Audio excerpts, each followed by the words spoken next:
And I just realized that I neglected to introduce myself at the beginning. I am Kim Hart.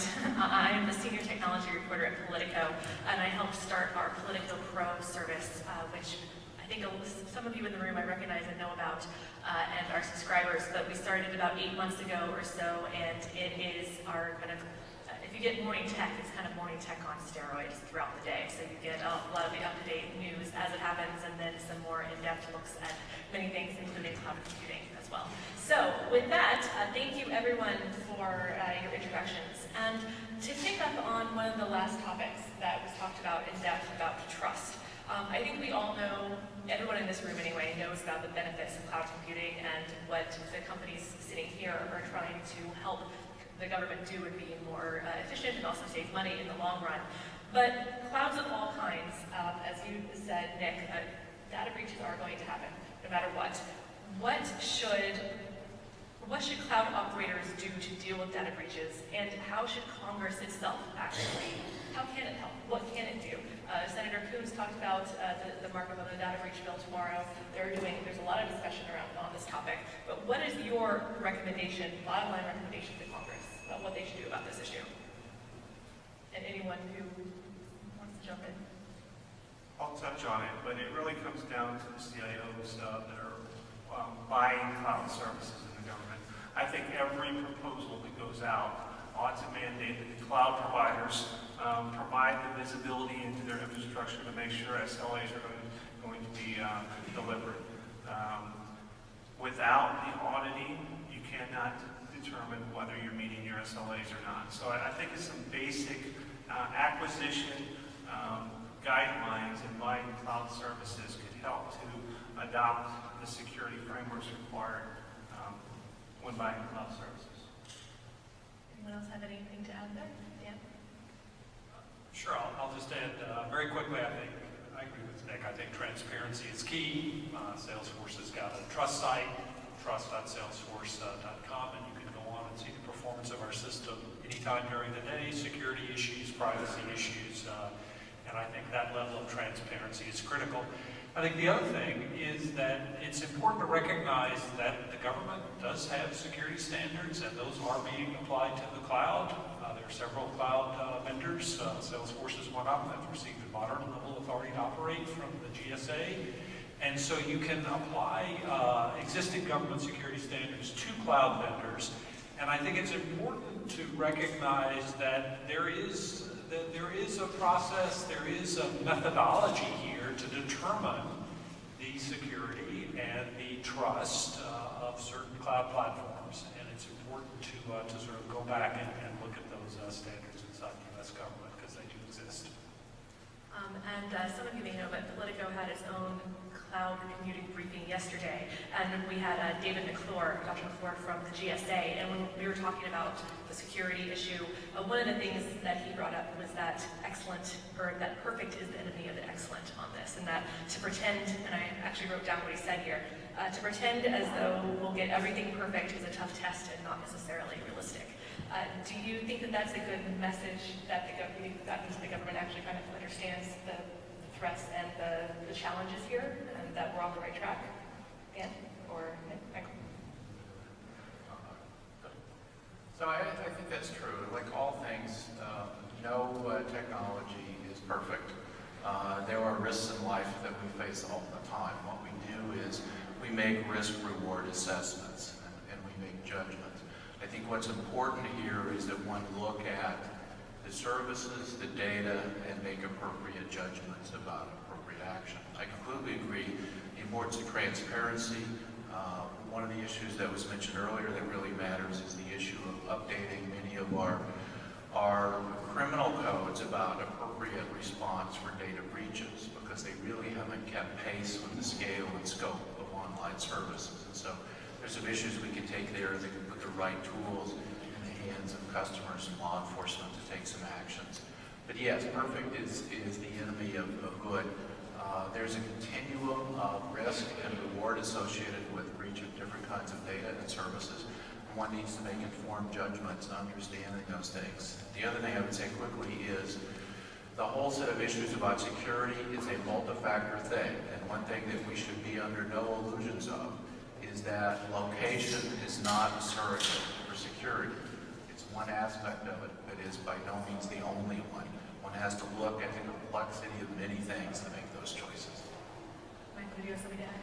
Yeah, first place is, again, the report goes into quite some depth, but there's the misconception that the cloud by definition means that it's less secure. And most of the systems that we kind of grew up with made the assumption that you could put data on location or on residence in the machine, that machine was protected. But we didn't grow up in a world that sort of has, we are now into extremely well-advanced organized methods of doing invasion of these systems, and the system will always break at its weakest point in the network. So the way we grew up, saying that I can secure a machine is different than it is today because the attacks are different. And, when you think about what a cloud can do, is security has two fundamental points. Is my data attacked until I breached, or do I have a loss of service? Both can be deadly. So the beauty of a cloud is that because cloud balances resources, you can put analytical techniques to say, if I got one node that goes down, I shut that node off, I isolate it. And so a cloud inherently, from a service level, is a higher level of security.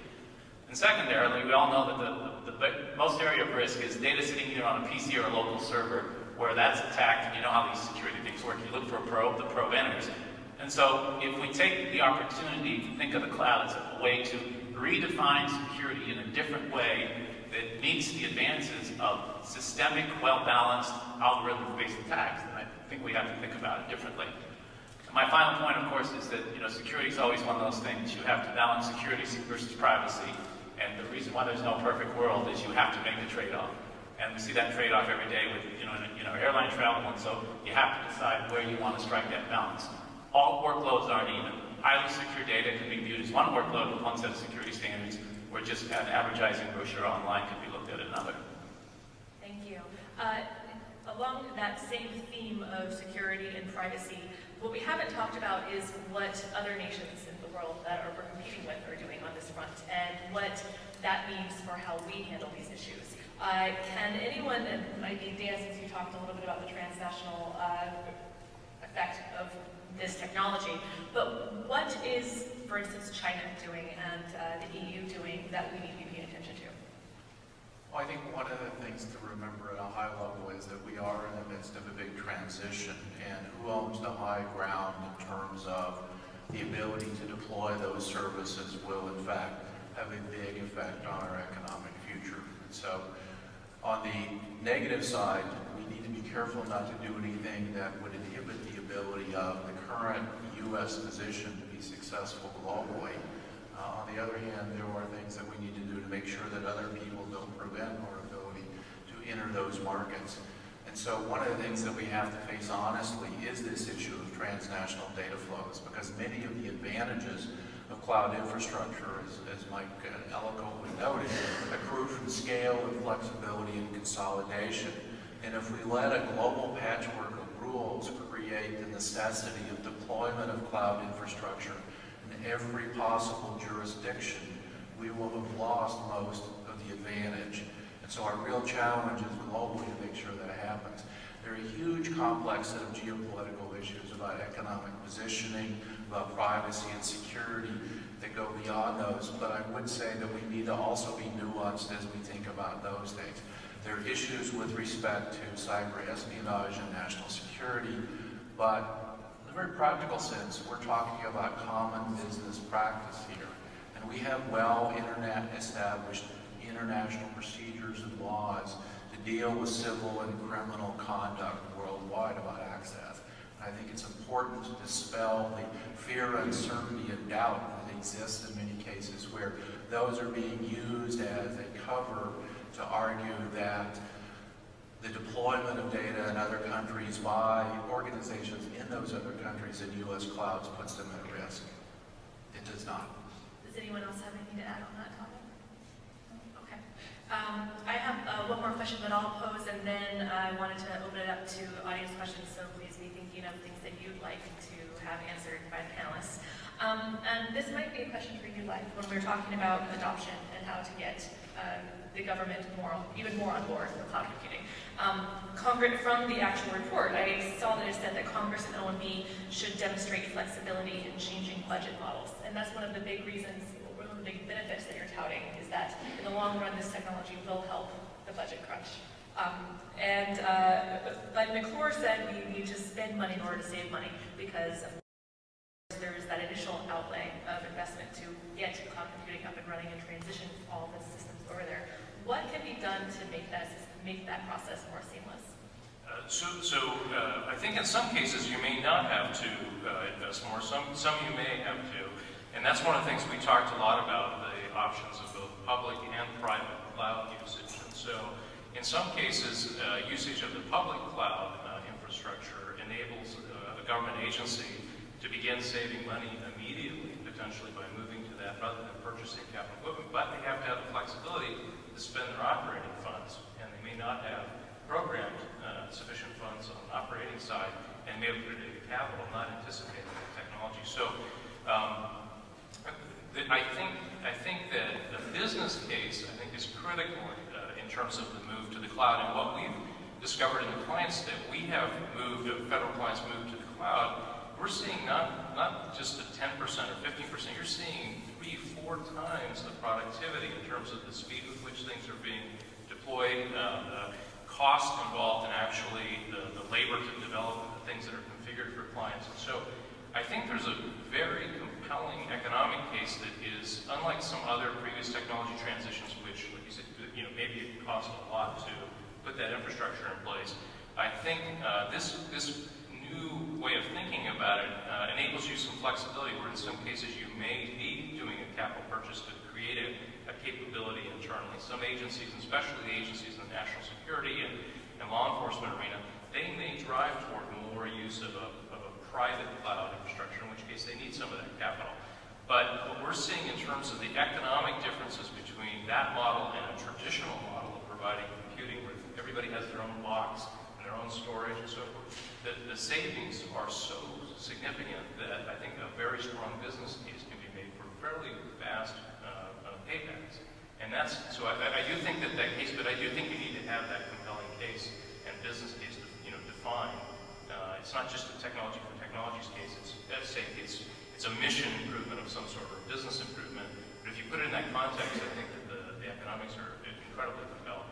Do you think that there's specific action that OMB and or Congress needs to take to provide that flexibility and make sure that procurement officers in these agencies know that they do have?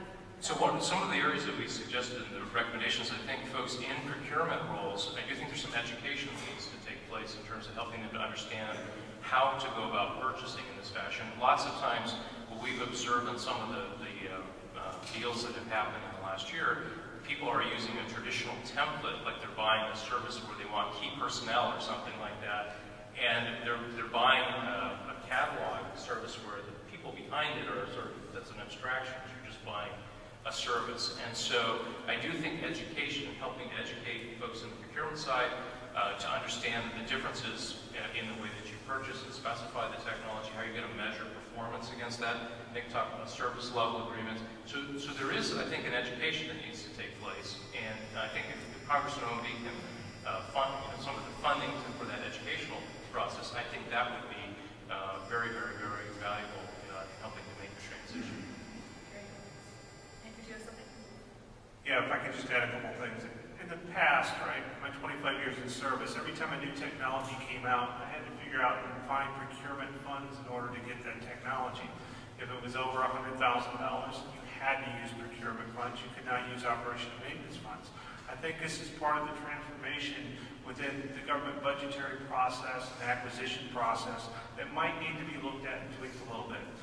Because going to a cloud service provider, you may not have to have a big capital up front, but your O&M dollars are programmed at a certain rate, and you really don't have a lot of flexibility. Your flexibility in delivering new mission capabilities is really having the procurement dollars to buy that. So having flexibility in moving money around, I think would really help the adoption of cloud service within the government. There's one other too. So we look at the way the budget comes out, it's fairly stable. So while not necessarily talking about use of public cloud, but the establishment and use of private cloud in the government when it's appropriate.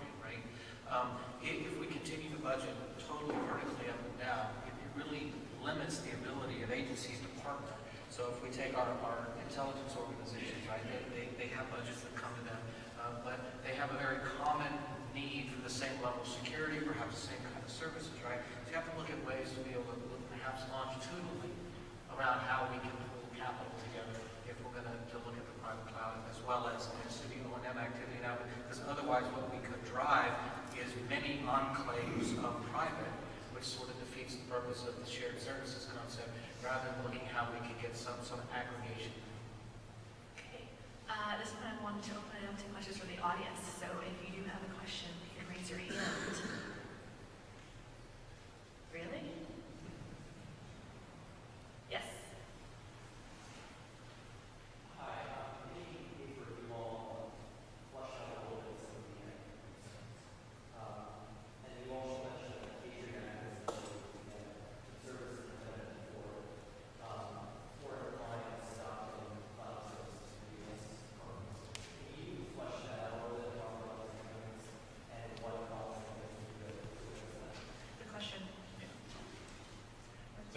So obviously, when you think about the cloud, you know, it is a shared resource pool, and some of those, when you think about, you know, is there going to be, you know, data which needs to be globally available? The answer is of course. And if we, from the U.S. perspective, continue to set some guidelines in that allows data to be interrogated in certain ways, where foreign governments may view that as an impediment to having data, access to data which compromises their sovereignty. Well, you have some situations today where a government may look and say, we're not going to open ourselves up to that level of a different standard by which the data is measured. And so we see this both from the EU perspective and even to some degree to Canada, where people say, if you want to have leadership on the cloud, then you have to draw a differentiation. Clouds are about workloads. Some workloads say, I simply want to publish a catalog, so I don't really care if it goes across multiple borders, because I have not really put anything of substance at risk. Some workflows say, I've got very sensitive data, and I need to make sure that that is reserved to a certain, much more restricted. But to believe that everything looks the same is one of the myths. So what we are encouraging to do is to modernize some of the legislation to acknowledge that there are different workloads that have different flows, that we have to take leadership, not to sort of say that if we want to be one of the leaders, that we have a different set of standards relative to our other international colleagues, and then to break those down to apply what sense in what case. We have the technology in the cloud to be able to say, I have a group of servers over here that's only going to be applied for this particular workflow, and I want to seal those off, and I have a group of resources over here that can be applied when the workflow is not necessarily so sensitive. So the answer is to really understanding the nature of what the workflows are, break the data down to components, set leadership to standards which can be globally accepted, and then to go back and look at the legislation and make sure it supports them. Great. Any other questions? No? I can keep going if you don't, but yes, please.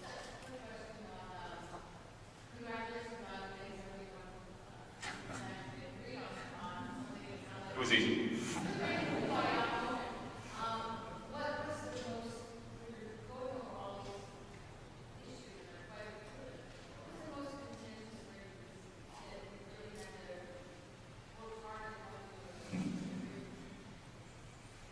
That's one of those questions, is what you see depends on where you sit. So I'll have my colleagues jump in on this one. I see my chair and colleague has passed the buck. What we all said at the outset about surprising consensus and unanimity was not the ex post facto statement of the truth. It actually is, it has the virtue of being the truth. There are nuanced differences because clearly the players involved in the discussion have different business positions vis-a-vis one another, different perspectives about how to move forward.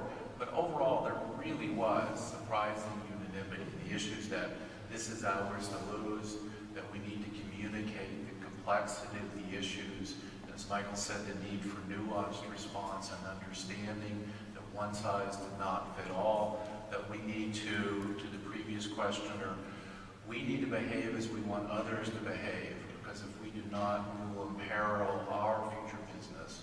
And I don't just speak as a representative of Microsoft, but I mean we in the sense of the United States. And that those things have to evolve rapidly given the rapidity of change in technology. And I think there was a lot of agreement that the rate of change of our ability to reason in a policy sense about some of these technology changes is being outstripped by the technology, and we've got to be more nimble. So not to abduct the question entirely, I think the first foundational step was that there are different cloud models. There's public cloud models, there's private cloud models, there's hybrid cloud models, and each of the companies, depending where their viewpoint, will start to adopt as to which one of those models they think is the long-term winner. One maybe has the benefit of being more tightly secure, one has the benefit of being more efficient in its resource base, and the companies would have represented literally all the different models. So coming to some consensus that said we will apply the model that makes sense and we will not try to come forward and says this is the only model, this one. The second one, which got an enormous amount of debate because these are all technical people, was when we got into debate about standards, we wanted to get down to set specific standards, and so where do you draw the line between something that's tight and something that's more general that can be applied? And the last one, believe it or not, this is just one of those really practical things, is it's amazing what goes on in drafting, right? Because you got to get the product out the door, and sometimes we crank well on the principles, and then the words kind of got in the way. So, but I think the resolution of we were not going to have one singular approach to the business model of the cloud, and secondarily, the most important thing was not to represent the interest of our individual companies, but the broader interests, and then just the big debate was on language and standards. So I started out with a group, the first name of the subgroup that I led was security and privacy. And I sort of characterized at the time we began to formulate this, the debate was all around security. It just migrates right to security. And it took a fair amount of work and somewhat self-discipline to step back and say that the whole issue of cloud isn't about security. And how did we reframe the discussion to one about developing trust rather than defending the position on security? And like I said in my opening remarks, you can't have a conversation without going right to the security issue, as though this expectation that the cloud's going to solve our security problems, rather than recognizing it was trying to develop trust in the cloud and security was an element. And that took a long time, and frankly, because you can imagine there's a lot of practitioners and providers of service that are leaning forward trying to defend what's going on, the claim that, well, we're not going there because it's not secure. And that took a lot of self-discipline and ongoing to let that sort of settle in before we could take a broader view about developing trust. Great. Any other questions? Oh, yes, please.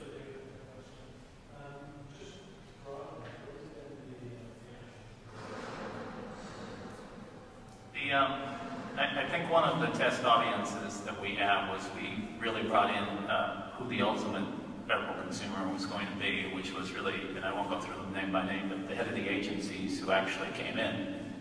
And we presented the findings to them to sort of say, okay, now this is what we'd recommend. The interesting part was we didn't have a whole lot of trouble selling the concept. You know, these are well-educated people who have been through the war and through the industry. What they encouraged us to do, which was a little bit of a surprise, was be far more prescriptive and far more specific. So we started by saying, okay, we're going to address certain principles. We're not going to try to, define to very smart people every step. And we actually got encouraged to things like was brought up about, when you go to purchase, today they purchase a PC because they can define it, a server, and when you want to buy a unit of cloud computing, well, what the heck is that? So they act as actually to come up to help to the definition. When we talked about some of the standards, it says it's not good enough to say we support GSA and their role standards, which I commend their work, or NIST and their role standards, but to actually get down to what specific standards. So the reaction was they wanted to get on with life. And that meant the more prescriptive and specific we could be, and we were a bit taken back, that the reaction was get much more specific. I completely agree. Might add one more thing, to remember that from the perspective of our federal audiences, there were really two complementary but related sets of questions to which we were responding. One was, what are the issues that the federal government should address as a consumer of cloud computing? and you've heard discussion about those. The other was a set of issues where what can the federal government do to help ensure the competitive position of the entities that are producing and offering cloud services, not only in the U.S. but globally. And those are related but distinct issues, and they're both discussed in the report. Other questions? I have one, and I think it was you, Dan, who brought up IPv6 and the importance of migrating over to that technology. Can you elaborate a little bit more about why that's so important? Sure, and I'll invite my colleagues to jump in as well. I mean, just as a bit of background, remember that the internet and the protocols that are associated with it are based on what's called IPv4. And at the time internet addresses were proposed, 32 bits seemed like an infinite number of possible devices that might be placed on the internet. And given that I can remember when I could draw the internet on a 3x5 card, trust me, that statement seemed true at the time. Many of the issues that we now face where we have subnets with network address translation and devices hidden behind those translation systems. IPv6 brings more address bits, the ability to directly target more devices. There are many reasons that one might care about that. Some relate to our increasing desire to deliver things like location-specific services and the ability to target an individual device and the requests that come back from consumers. You need to be able to make that match. The other relates actually to many of these issues we're talking about accountability. The fact that one can identify from a forensics perspective for data breaches or intrusions the point of access of that information. But more broadly, IPv6 brings a lot of other technical advantages beyond just those, but those are some examples. Including better security. Anyone else have anything to add on that point? Okay. Other questions? I know we have a few more minutes left. Yes.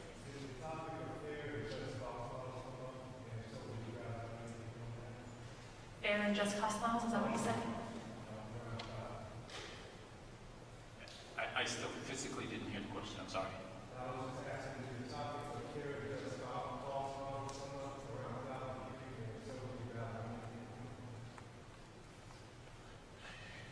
You know, obviously my expression just said it all.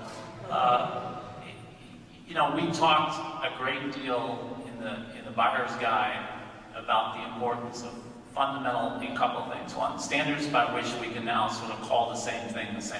Because whenever you get into any kind of a cost model, you know, the enemy of a fair and just model of any kind is you don't define things the same way. So a tremendous amount of work that says all this, whether it's security, whether it's cost models, has to be to the point to drive standards and enforceable standards, and that was the benefit all. The second thing we talked about a great deal was, in the buyer's guide, was what the business case and some of the very practical. Here we actually got fairly prescriptive about what the business case should look like, what things should include, how you define a business case, and while it seems to be, you know, sort of something that we all go through at every level of our management training, we did get very specific about some of the things relevant to what the business case should look like, what the economic return should look like, what were some of the benefits that were quantifiable, and what were some of them not. So I think that indirectly addresses your question, but I don't think we took that on point blank per se. Any others? Yes. Did you talk about the need for security audits to be done on cloud providers within the so that third-party certification standards? Yeah, in the area of trust, we did talk about that. For example, the FedRAMP framework and others that would set for if you look at it, there's a set of threats, there's threats, there's data, there's bad actors, and there's data. The bad actors want to go after certain kind of data, it needs to be protected in different ways. So not only did we talk about setting standards or frameworks, metrics, things that you can measure and observe, and the methods by which they would be assessed and reported in real time.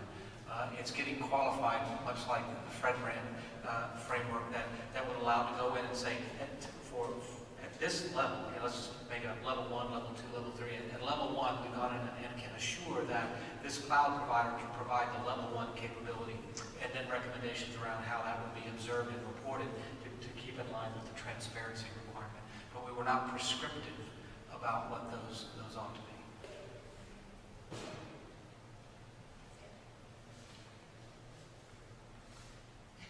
Yes, I'll make a quick question on that, and then Kim, if you'll forgive me, I'd like to make a broader observation also. Salesforce, we do audits all the time. Every time we get a new customer, if it's a major customer, they do an audit. Oftentimes they use a third-party auditor to do that, and because there's one big multi-tenant infrastructure, it's the same one for everyone. And so, because there are constant audits hitting that, everybody benefits from the improvements that come out of that. So I think that's actually one of the strengths of cloud computing. And just the broader observation that I wanted to make is a lot of this discussion about the cloud, certainly when you get into international policy discussions, can be about providers. So what do we have to do to regulate or set standards or control, or how do we manage the providers of cloud services? Important topic. But I think it often overlooks the real winners are the users.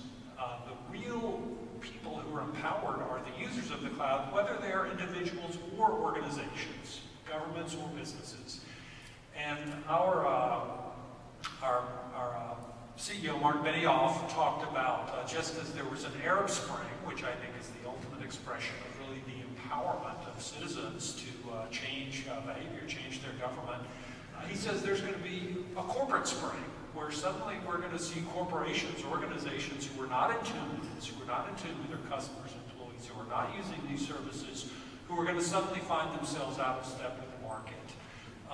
And if you come to sort of here we are in Capitol Hill, you can also say there's going to be an election spring, or maybe election autumn is the better term, where suddenly those candidates who are not using these cloud services, who do not understand the power of this model, who are not connecting to social enterprises and through social avenues to their constituents, they are going to suddenly find themselves out of step. So I think my only point is, as we think about the cloud phenomenon, it's important not to have a myopic focus on just providers and how we can regulate, monitor, control all that, but to recognize that the big winners in a lot of this are in fact the users of cloud services.